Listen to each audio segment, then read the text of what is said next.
What is going on, guys? Bet Records back with another NFL video. Going to be looking at the most recent trades, especially with the deadline that has just recently passed here within the past couple days. Make sure you guys are following for more where we're hitting the NFL stuff every single week. We got the NFL pick'ems that you'll see later today, this afternoon here, starting with the Thursday night game and our projections leading all the way until Monday Night Football. So make sure you guys are looking up for that one. Let's start it off hot with this McCaffrey trade. We didn't have our own segment for this, so I wanted to start here. This was crazy. Right here, you can see from NFL News, blockbuster trade. That's, certainly saying the least there. We got a couple picks in 23 that were traded. Carolina now receives the second round pick, third round pick, and a fourth as well for next season, as well as a fifth round for 2024. We know Panthers are in a, let's just kind of punt this season. We're gonna lose some games. We got no studs except for DJ Moore. We got rid of Robbie Anderson too a couple weeks prior. This is what they were looking for. San Francisco needed that running back. They need to solidify something. They had Elijah Mitchell. They had Jeff Wilson. They had some solid guys there. Elijah Moore will come back, and we'll see. Elijah Mitchell. We'll see how much he takes from McCaffrey. But we saw last week, one touchdown throwing, one touchdown receiving, as well as one rushing touchdown as well from McCaffrey. They're looking to utilize all of his skills. Will I expect another throwing touchdown from McCaffrey this season? Personally, no, I will not. But nonetheless, he was utilized a ton, especially with Debo dealing with some injuries. This will be an awesome trade, especially for fantasy owners as well. Fantasy aspect. McCaffrey gets a boost in this more than decent offense compared to what he had with Baker Mayfield and the very confusing Carolina Panthers. So great trade there, which happened. Yeah, it looks like on the 21st of October here. The second one coming after the news of Breece Hall's injury here. New York Jets did receive James Robinson, and the Jacksonville Jaguars did get a 6th round conditional pick. So for next year. So did Jacksonville gain anything with this? I don't think so, but they were just trying to make room to, not give Travis Etienne any competition anymore. We know this was the Lawrence and Travis Etienne, what do you want to call it? Reunion, kind of reconnecting on the same team as well, putting their heads together. We know that Travis Etienne did crazy in London last week, scoring a touchdown, over 100 rushing yards as well, I believe. So really, I think this was just Jacksonville trying to get rid of something. Make room for their true running back of Travis Etienne, and the Jets are pretty desperate. Michael Carter, everyone was excited after the Breece Hall injury. I shouldn't say excited, but kind of looking forward to fantasy-wise, more potential and more touches to Michael Carter. Now with this news, James Robinson should be the featured back on the ground. Michael Carter should continue to get kind of the passing work in that backfield for the Jets here with Zach Wilson. But we'll see how this kind of goes within the next couple of weeks.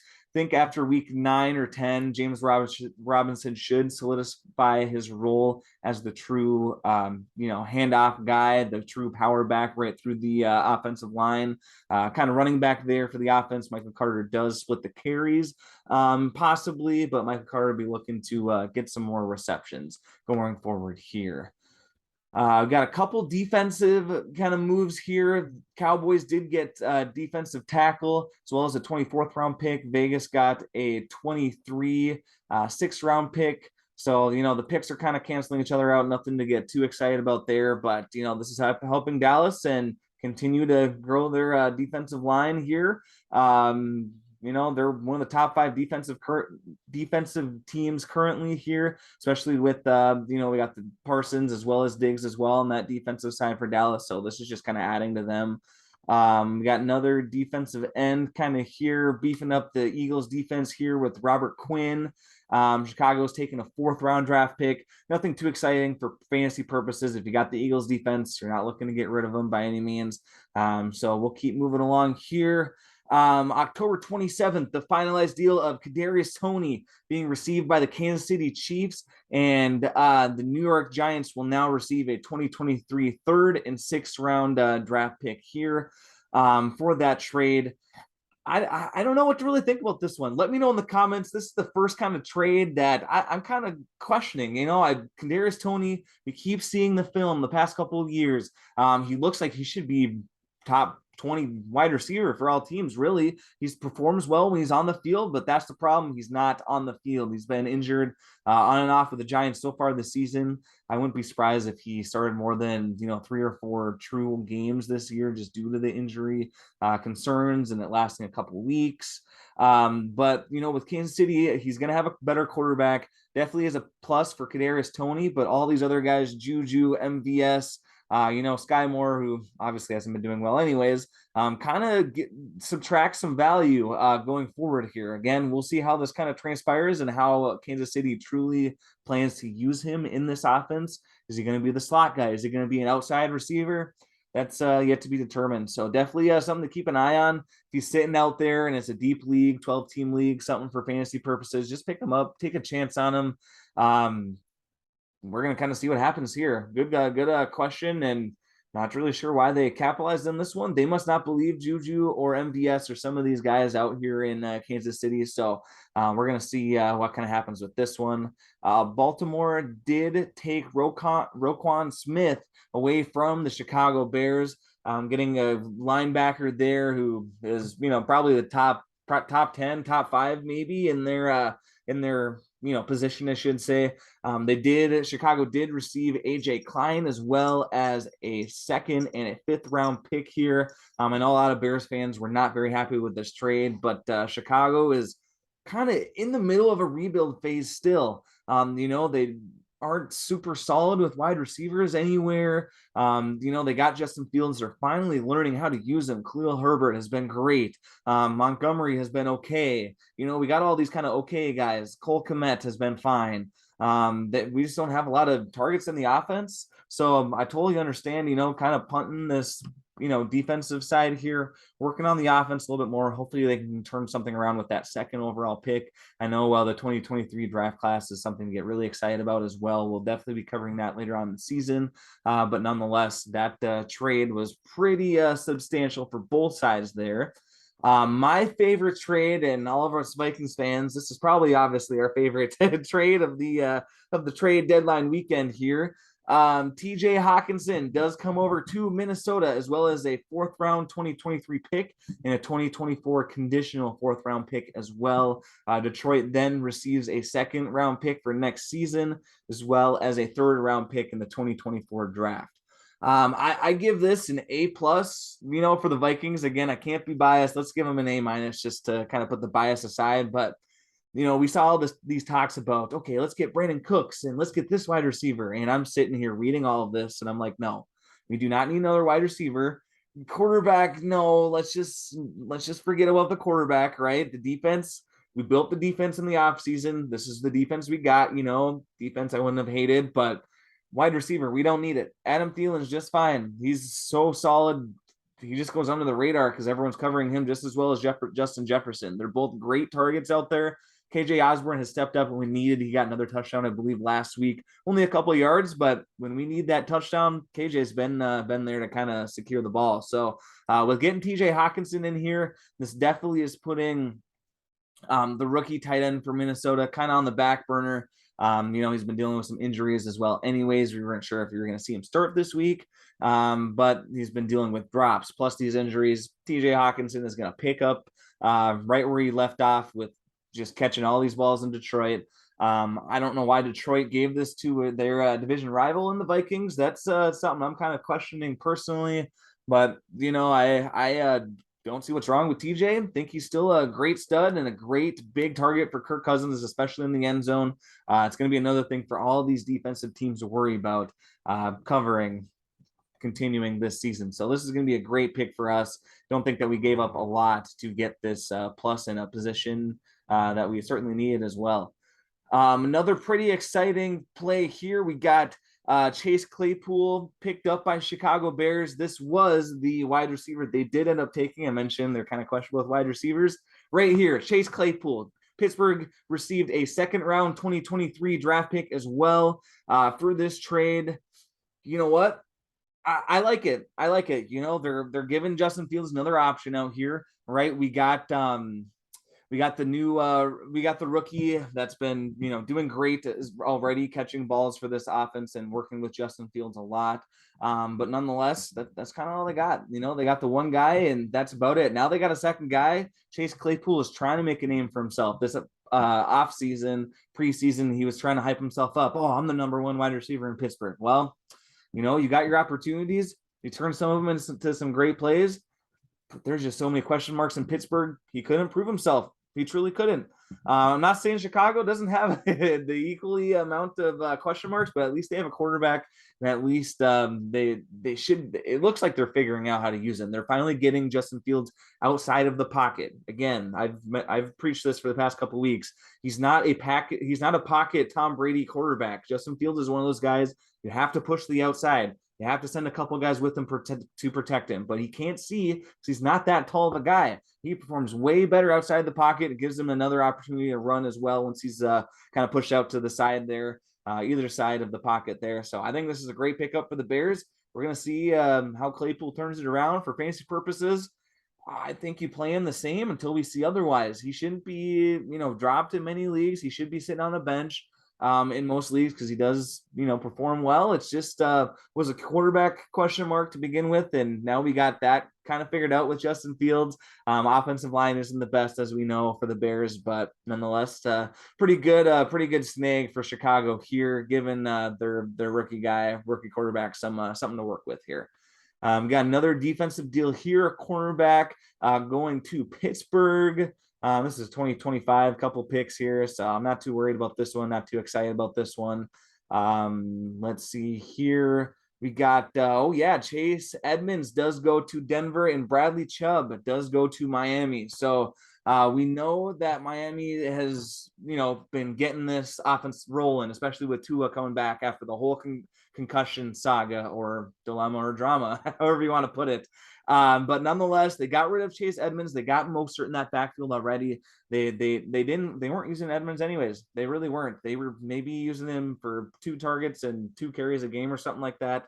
They were not using Chase Edmonds, and they had a plan, which we'll get to as well for another running back move. But nonetheless, Denver received a first-round 2023 pick, so that's kind of a lot for Miami to give up. First rounder for next year in a very high rated draft class, and then a 4th round in 2024 as well. And Miami did receive a 5th round pick in 2025, which isn't a whole lot to get excited about, but nonetheless, they needed a boost at defense. Bradley Chubb is definitely that guy to boost that up for him. They need to kind of clear the way with Chase Edmonds. Miami is not trying to get what are they trying to get right now? Maybe a tight end to get rid of Gesicki or something. Gesicki is doing a lot better than we thought. Both the wide receivers are awesome there, and Hill and Waddle as well. They got the running backs that they're filtering through, and they're just kind of figuring it out. But they know if it's not this year, next year's the big push, and this is exactly what they're telling us with this trade right here as well. So great trade by Miami. Definitely like this one. Let's keep rolling on here. Probably the most shocking trade, and I kind of forgot this guy was still around. Calvin Ridley traded away from the Atlanta Falcons, going to Jacksonville. Atlanta did receive a 5th round for 2023 conditional pick and a 24 conditional 2nd rounder as well. We're going to see what happens here, right? We know Calvin Ridley is out for the whole season this year due to the whole, I believe, is the online gambling thing. But nonetheless, Jacksonville did a lot of reports in the background, a lot of research to make sure that he could play. I did read up on that a little bit, just briefly before starting the episode here. This will work out great for Trevor Lawrence next season. I just hate saying, this will be great for next season. Christian Kirk, this will be great for the upcoming season. We want something now. We want, Trevor Lawrence to do it now. We got Travis Etienne. We figured out the running back situation. Now we're figuring out the wide receiver situation. Next is tight end. We got Evan Ingram there, and he's been doing all right. But, if Calvin Ridley can come back and be the monster he was for Atlanta, this is going to be awesome. This is going to be some awesome news and an awesome addition next year. Just sucks that, again, we can't see anything now. It's so future-based. They get in a good preseason together. Calvin Ridley's going to explode next season. Let's see what else we got here. Miami, here's the running back pull. Miami did receive Jeff Wilson, the running back, or starting running back right now for the 49ers, besides McCaffrey, of course, who we mentioned earlier. And San Francisco does receive a 5th round 2023 draft pick there. So not anything too exciting for the draft pick, but Miami does receive Jeff Wilson, kind of pairing him with Mostert there is kind of their plan. And again, both these guys came from San Francisco, a very run heavy kind of approach in San Francisco, as we all know. I believe it's the offensive coordinator that's also he was on the 49ers. Someone in their coaching staff is from the 49ers as well, and definitely vouched for Jeff Wilson. I don't doubt that, as well as probably Mostert earlier on in the season. So I think they're just kind of like, hey, I know these are two studs. They work well with each other. They know how I run things. They're going to be great additions. Let's go out and get them. And guess what? They did. They took advantage of the McCaffrey situation. They said, hey, you don't need this guy, Jeff Wilson. We know you don't. We know he's a good guy. We know you guys don't need him. And, San Francisco hopped on it, took a 5th round pick. Not sure. This one kind of pulls me both ways. I mean, Jeff Wilson's a good guy, great pickup for Miami. But again, San Francisco is not getting much in return here. So could they maybe have gotten something better? Who knows? Trades are always hard, especially as the viewer, of course, right? We got another one here. After getting rid of Chubb earlier, as we mentioned, they did get the defensive end Jacob Martin from the Jets. Jets received a 4th round pick. Denver received a 5th round pick for next year. Again, nothing super crazy.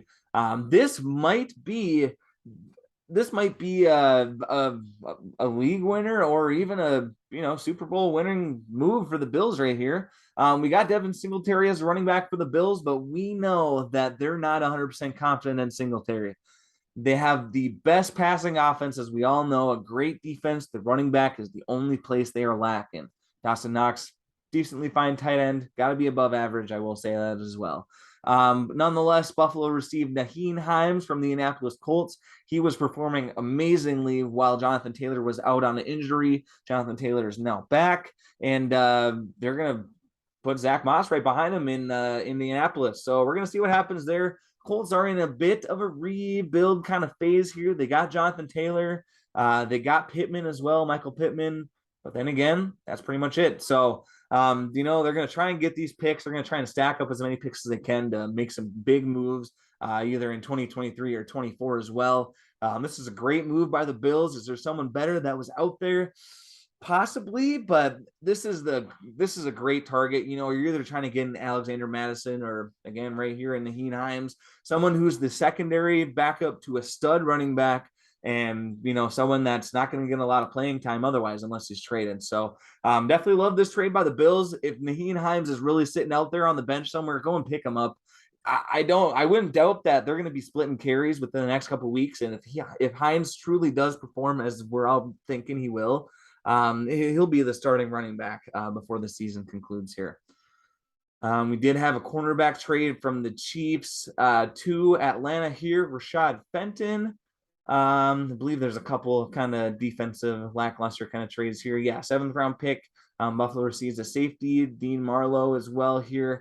So nonetheless, kind of some lackluster picks there towards the end, but some great plays nonetheless and some great moves. We're going to see how they play out the rest of the season. Let us know your thoughts on these trades and who the best value is for these teams here. Thanks again for tuning in as always. Subscribe for more. We'll catch you guys in the next one. Peace out.